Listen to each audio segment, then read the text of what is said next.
Силуэт головы Ленина в Ухте перекрашен. Сама смотровая площадка, известная, пожалуй, на всю страну, вскоре станет гораздо комфортней. Сделано на основании площадки, установлены бордюры. Осталось заасфальтировать территорию, установить скамейки, урны, сделать освещение, разбить цветники, поставить ограждение. Все это в рамках проекта формирования комфортной городской среды.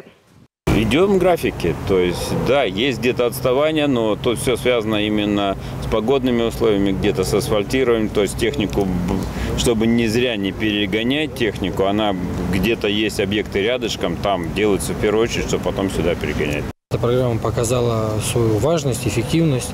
Уже не одно общественное пространство благоустроено. Из последних это фонтан возле детского парка.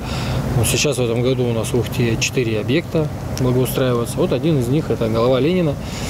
Конечно, это знаковый объект для нашего города, визитная карточка. Подрядчики должны закончить все работы до 1 октября. В этом году по проекту формирования комфортной городской среды в Ухте приводят в порядок 4 общественных и 10 дворовых территорий. Это выбор граждан в ходе онлайн-голосования. На некоторых объектах работы уже закончены.